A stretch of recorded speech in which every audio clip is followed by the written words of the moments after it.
Dear students, today we are going to discuss about the modes of a rectangular cavity. Let us consider a closed rectangular cavity of dimension 2a into 2b into d with perfectly conducting walls.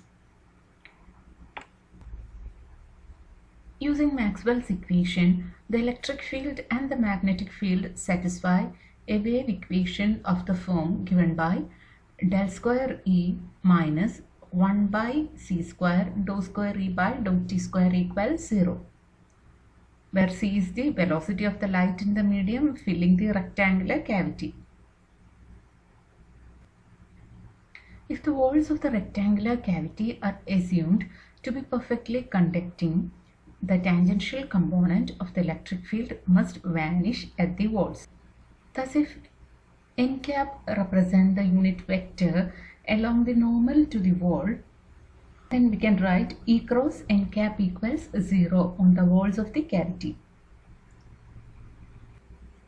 Let us consider a Cartesian component of the electric vector which also satisfies the wave equation dou square Ex by dou x square plus dou square Ex by dou y square plus dou square Ex by dou z square, which is equal to 1 by c square dou square Ex by dou t square. In order to solve equation 3, we use the method of separation of variables. Ex equals x of x, y of y, z of z, t of t. So substituting the value of equation 4 in equation 3 and dividing by Ex, we get 1 by x d square x by dx square plus 1 by y d square y by dy square plus 1 by z d square z by dz square equals 1 by c square t d square t by dt square.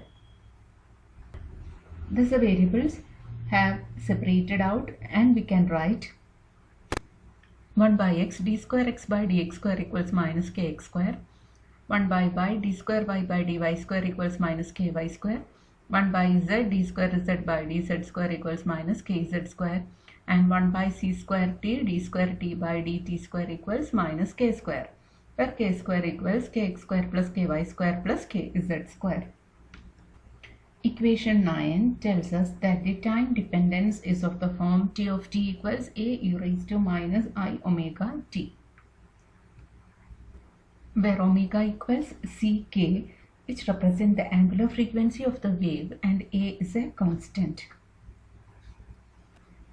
Since Ex is a tangential component on the planes y equals 0, y equals 2b, z equals 0 and z equals d, it has to vanish on these planes. In a similar manner, the x and z dependence of Ey would be sin kxx and sin kzz respectively, with kx equals m pi by 2a, where m equals 0, 1, 2, etc. And the value of kz is similar as given by equation 12. Finally, the x and y dependence of Ez would be sin kxx and sin kyy respectively. Because of the above forms of the x dependence of Ey and Ez, dou Ey by dou y and dou Ez by dou z would vanish on the surfaces x equals 0 and x equals 2a. And thus on the planes x equals 0 and x equals 2a, the equation del dot E equals 0 leads to dou Ex by dou x equals 0. Hence the x dependence of Ex will be of the form cos kxx, with kx given by equation 13. In a similar manner, we can obtain the solutions for Ey and Ez. The complete solution will be therefore given by Ex equals E0x cos kxx sin kyy sin kzz, Ey equals E0y sin kxx cos kyy sin kzz, and Ez equals E0z sin kxx sin kyy cos kzz. where E0x, E0y, E0z are constants. The use of Maxwell's equation del dot E equals 0 gives E0 dot K equals 0, where K equals x plus y plus z kz. Using equation 12, 13, 10, where omega square equals c square k square, which is equal to c square into kx square plus ky square plus kz square, which is equal to c square pi square n square by 4a square plus n square by 4b square plus q square by d square, or omega equals c pi into n square by 4a square plus n square by 4b square plus q square by d square all raised to 1 by 2, which gives us the allowed frequencies of oscillation of the field in the cavity. Field configurations given by equation 14 represent the standing wave patterns in the cavity and are called as the modes of oscillation of the cavity. And using equation 16, we can show that the number of modes per unit volume in a frequency interval from nu to nu plus d nu will be given by rho nu d nu equals 8 pi by c cube nu square d nu. Thus we can say that the number of modes per unit volume that fall within the line width of an atomic system with d nu nearly equal to 3 into 10 raised to 9 Hz at nu equals 3 into 10 raised to 14 Hz would be 8 into 3.14 divided by 27 into 10 raised to 30 into 9 into 10 raised to 28 into 3 into 10 raised to 9, which is nearly equal to 2 into 10 raised to 8 per centimeter cube.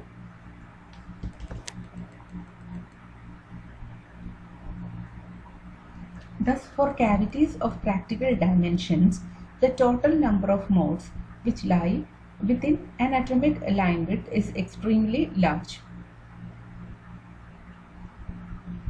And in a cavity supporting such a large number of modes, all these oscillating modes will draw energy from the atoms and the resulting emission would be far from monochromatic. In order that there will be only a very few oscillating modes within the line width, one has to have cavities of the dimension of the wavelength of the radiation, which in the visible and infrared portions of the spectrum is impractical. This problem is overcome by the use of open resonators, which consists of a pair of plane mirrors facing each other, and the lateral portions of the resonators are open.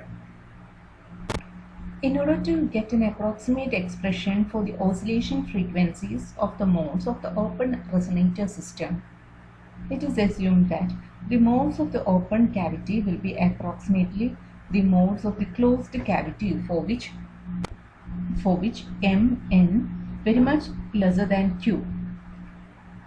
That means it will consist of those waves which are traveling at very small angles with the z-axis.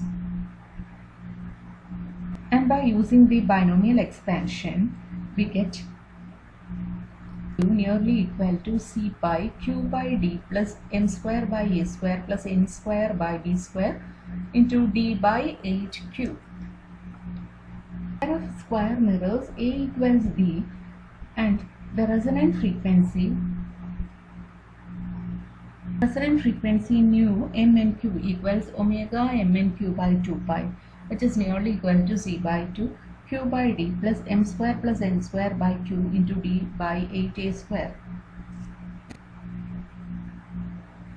The difference in frequency of oscillation between two modes having the same values of m and n but differing in q by unity is very nearly given by delta nu q nearly equal to c by 2d. Here q specifies the field distribution along the z-axis. Modes differing in their m and n values have different field distributions along the transverse direction, and are referred to as the transverse modes of the resonator. The frequency difference between two consecutive transverse modes having the same Q value and differing in M by unity would be delta nu M equals C by 2 D by 4 A square Q into M plus 1 by 2, which is nearly equal to CD by 2 A square lambda by 2D into 1 by 4 into M plus half, which is equal to C lambda by 16 A square into M plus half. That is nearly equal to delta nu Q lambda D by 8A square into M plus half. For typical resonators, lambda nearly equal to 8 into 10 raised to minus 5 centimeter, D equals 100 centimeter, and A equals 1 centimeter. Then lambda D by 8A square nearly equal to 10 raised to minus 3. Since the value of M is of the order of unity, then we can write delta nu M very much lesser than delta nu Q. Thus, for such a resonator, the frequency difference between modes differing in transverse mode number is much less than the frequency separation between two longitudinal modes. That's all. Thank you.